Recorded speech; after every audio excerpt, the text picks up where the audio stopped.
I don't know, I really like this shop usually. Massimo Dutti. At the moment, it just seems so frivolous, doesn't it? Any fashion does. Where would you even wear it?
Welcome to day 17, state of emergency here in Lisbon. It's a Saturday. It's pretty cloudy, overcast out there. It looks like it might rain. And I do wonder whether I'll go for a walk. I will go for a walk, but probably not a very long one. I was almost feeling tempted to not go out at all today. It just doesn't seem one of those inviting days. And so quiet, it's almost eerie. I turned on the TV, it was so quiet. And I woke up to a very quiet morning, and I really thought there would be no movement across the road on the roof on the work site.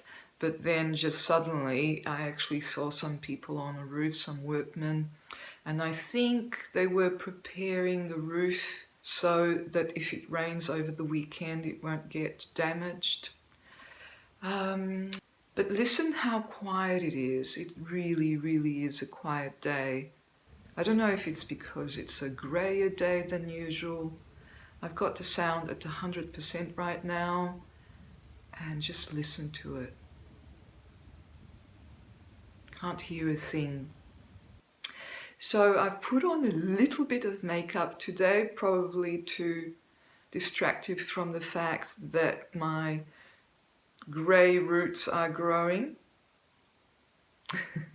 And interestingly, I was noticing on TV that I'm not the only one with that predicament. It seems to be a fairly first world sort of worry, but still, I do wonder what's going to happen if we all sort of don't go to the hairdresser for weeks on end, and if we don't have the skills to do it ourselves. It will look interesting after a few weeks, but a lot could be worse. So I'm not actually complaining about that. I'm just sort of vaguely wondering, because vaguely wondering is one thing I do a lot of these days. So the Portugal numbers have come in, and we've passed the 10,000 mark. So today it's 10,524 confirmed cases, which is an increase of 5.5%. 6.5% since yesterday, which apparently it's the lowest increase since the 10th of March. Hi friends, welcome to my channel. I'm Isabel. I hope you're enjoying this series of videos I filmed in Lisbon. I am now back in Australia, as you can probably guess. Yes, I made it back home, but not without lots of adventures along the way, including my 2 weeks in hotel quarantine in Melbourne after I got back to Australia, which I also filmed. So be sure to subscribe and come back and watch those videos as I upload them. So take care and see you next time. So my sister-in-law sent me the link for this website here. So it belongs to SBS News, which is a television station in Australia, and it's all about the flights that stranded Australians are flying to get home amid coronavirus restrictions.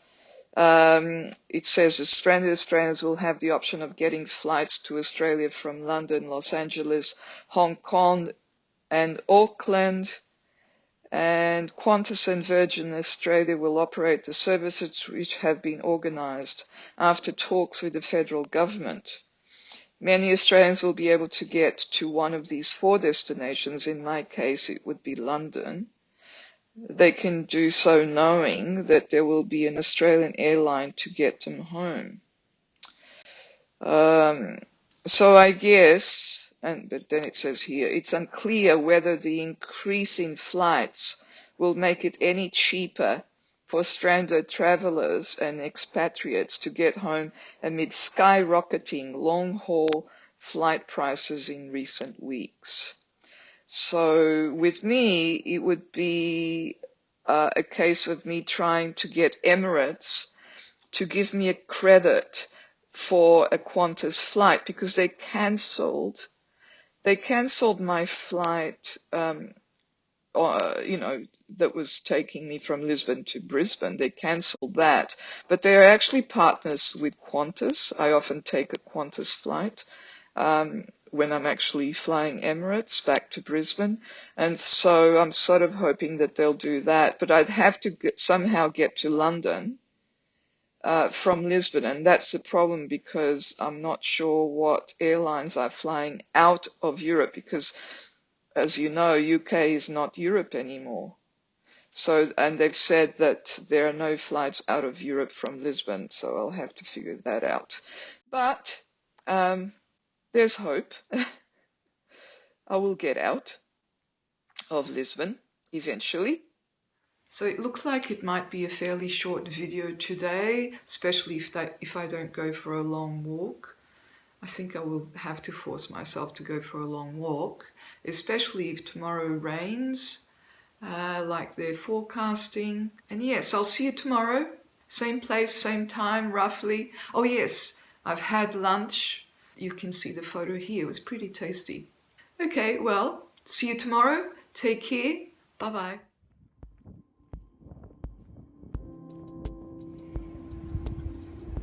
Oh, I don't know. I really like this shop usually. Massimo Dutti.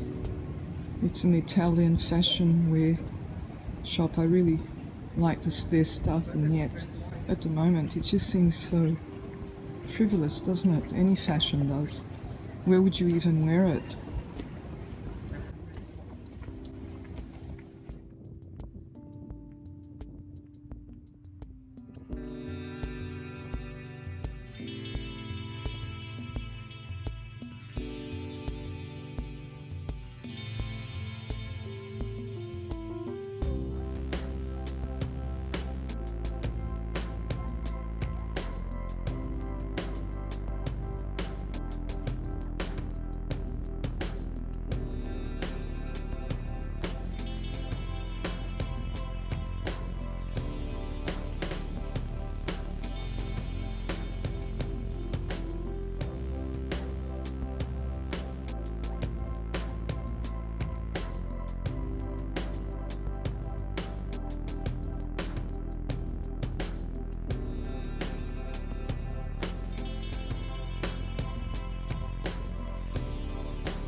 you just love? It looks like staples on the sides of buildings. That's what they did, I guess, after the earthquake in 1755, when so many buildings just crumbled to the ground.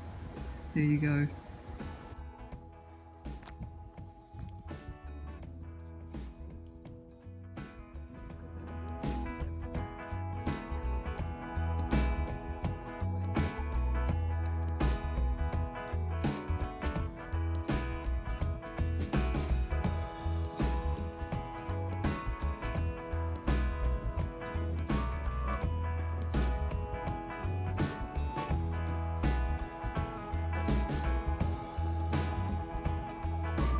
Looks abandoned.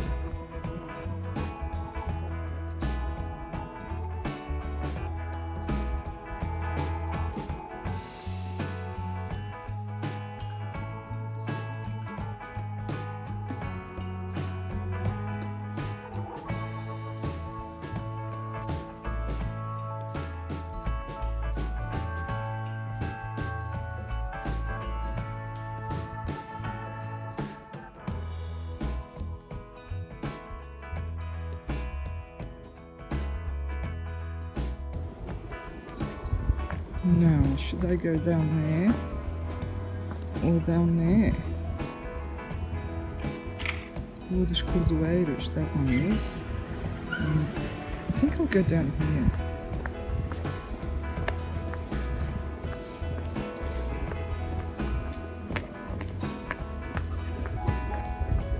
Calçada de Salvador, Corredor Correia de Sá. There you have it.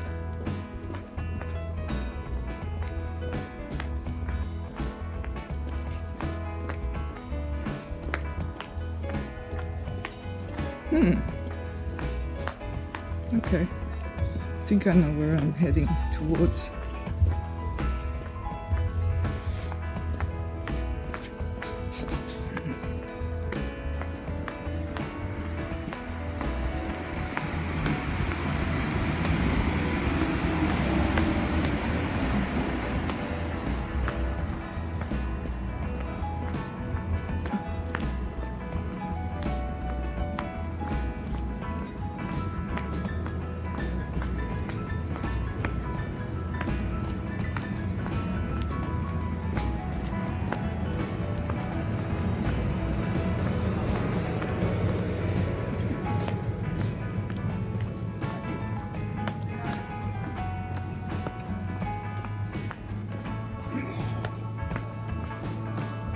Okay.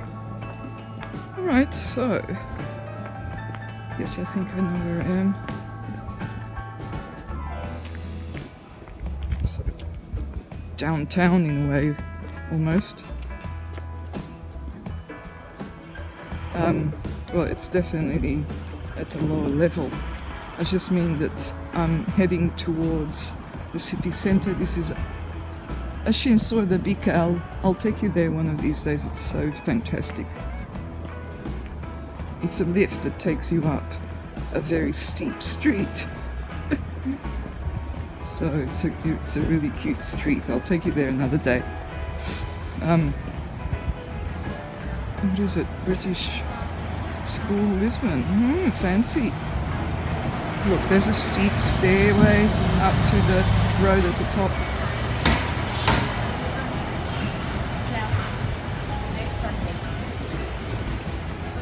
Next Sunday.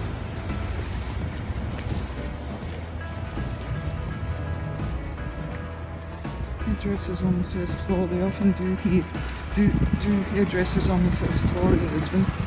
So they put those big pictures on the windows so people know there's a hairdressers at the top there, and that's how they do business. I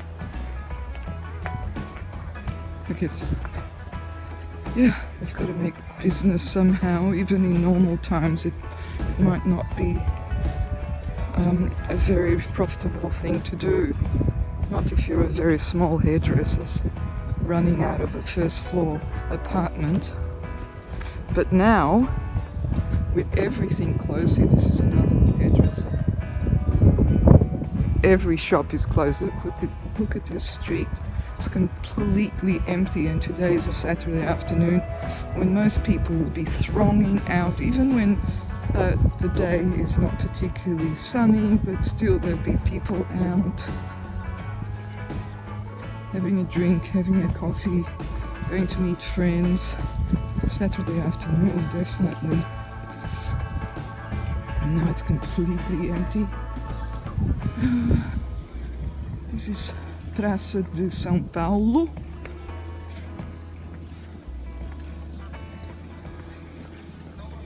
I kind of prefer Lisbon higher up. Like this is very low to sea level. And I know for a fact this square sometimes gets flooded. And there's something about the air and the air quality in Lisbon when we're lower down rather than up on the hills. I just prefer the air up on the hills. I might start singing The Sound of Music next, but I don't think I'll do that to you.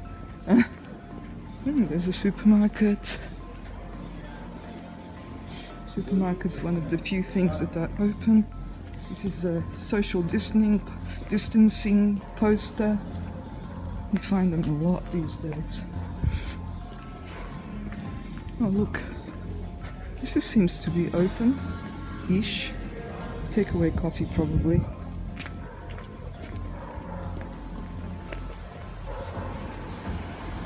Now up there is Rua do Alecrim, up on the top of that arch. I've taken you up there, and I think I filmed down here. Yeah, I'm pretty sure I did. Anyway, today I'm down here. This is the place, an area of Lisbon renowned for seedy bars. Look at that one, Texas bar. Wow.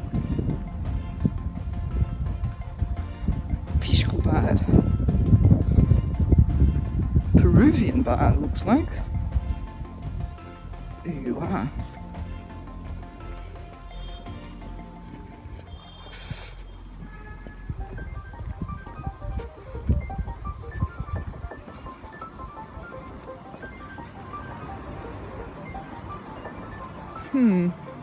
I don't know, I don't like this area of Lisbon that much because it's low to the ground, so as it were. There's something about it. It's a bit dark and gloomy and I don't know, not very well taken care of. I don't think it gets enough sunlight. I think that makes all the difference. See, I don't know, something about it. Or is that an Uber Eats motorbike? I've seen so many of them. Oh, two of them. One and then the other. At least they're, I guess, earning a wage. Smoothie. It's a northern tram going all the way to Belém, where the president lives. The president has said that he wears masks out, unlike Donald Trump, who says he's not going to wear a mask. Doesn't feel like it. And the Minister of Health, the one I showed you today, with the hair that's growing out like mine, her name is Marta Temido. Interesting. Her name is Marta Temido, and she was saying today on TV that the whole mask debacle, whether people should wear masks or not wear masks, and now the consensus everywhere else seems that you should be wearing masks because you might be asymptomatic. You know, you might have the virus and not know it. And so if you wear a mask, you're actually protecting others. It's about protecting others, not just yourself.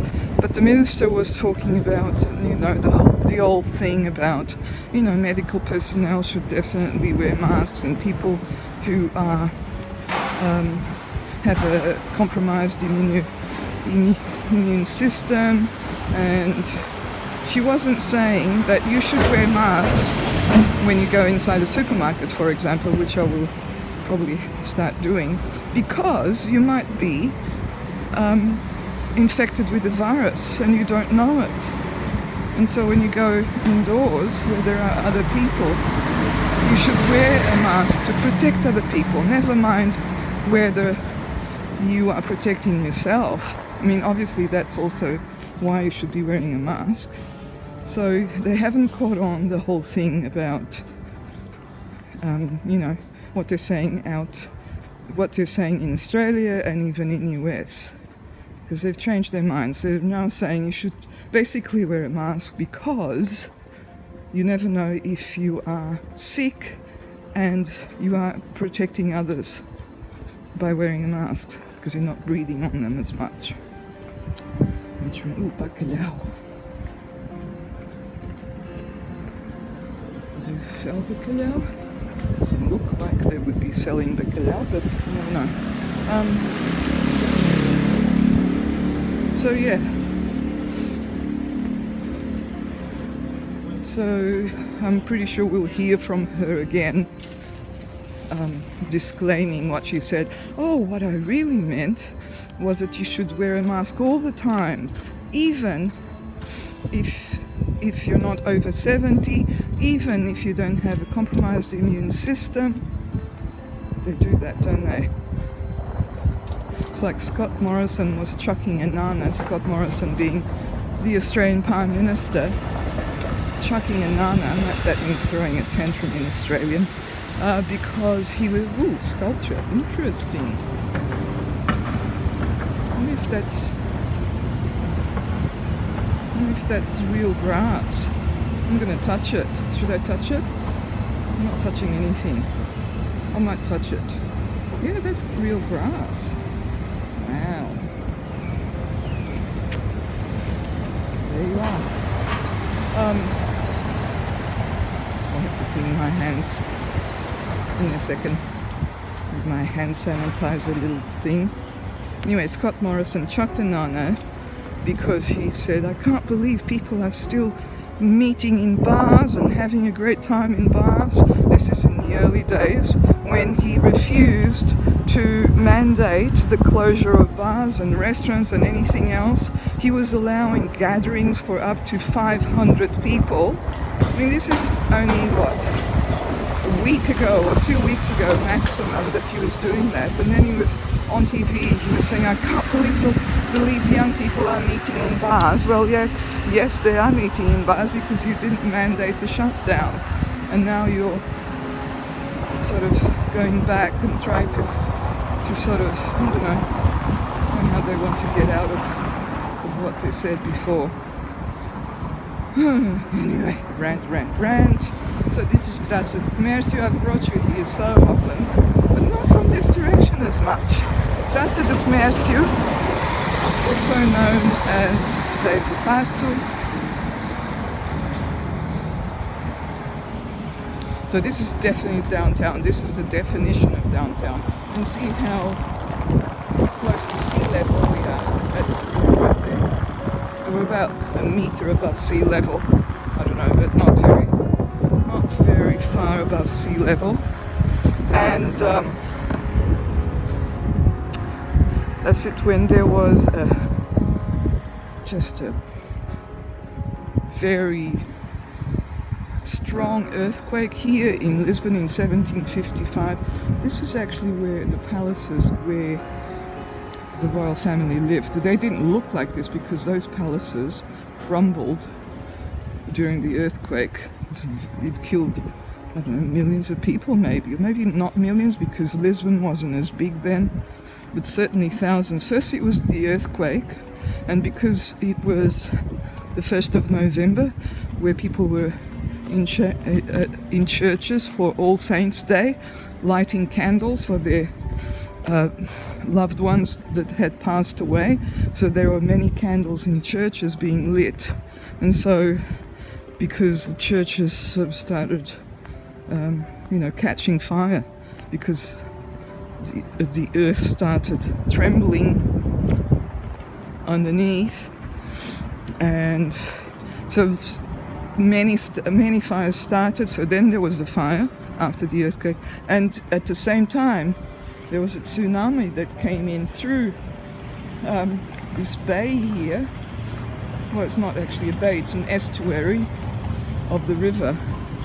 A tsunami came and flooded the lower section of the city, so in a short time there was a very strong earthquake, lots and lots of fires, and also a tsunami and floods. So it was an amazing, well, it was a catastrophe. Then Lisbon was rebuilt after that, and basically what you see downtown here was a rebuilding. Lisbon didn't look like this before 1755. This is all post 1755, but it was built around that time, all these buildings. So these buildings are from that time. And my building, where I live, is actually from before 1755, and it survived the earthquake. At least the first floor survived the earthquake.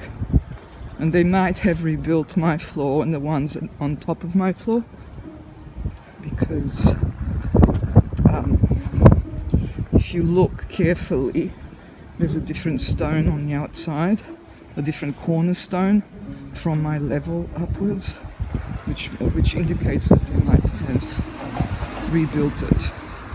But at least the lower floor survived.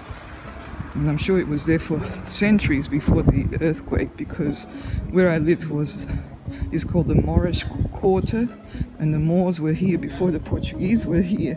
They lived in this hill where the castle stands, and then when the Portuguese king, his name was Afonso Henriques, came to conquer Lisbon, he came from the north down to Lisbon with his cavalry. He had to kick out the Moors, but he didn't kick them all out. I mean, he won the battle, I guess, and the Moors wanted to stay in Lisbon, the ones who survived, I guess, the battle. And the king said, yes, you can stay, but you have to stay in the north of the hill. So that's where Moraria is. Moraria means the place of the Moors. It's to the north. So it faces north. It's the hill that faces north, because no one wanted to live there, because you don't get any sunlight if you face north. And that's why he gave the Moors the north side of the hill. Except my house, my apartment is actually not on the north side exactly. It faces west, because the Moorish quarters also come around to the west side of the hill a little, and that's where I am. So this is Rua da Prata.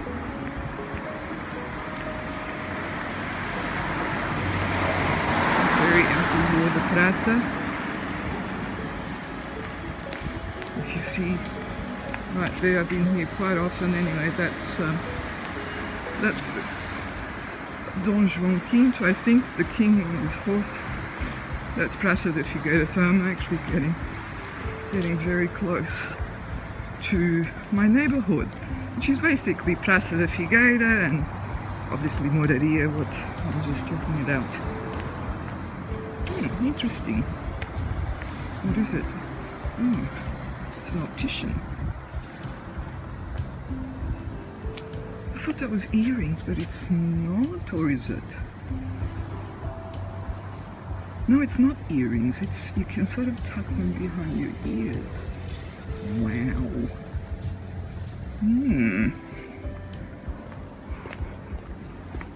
Okay.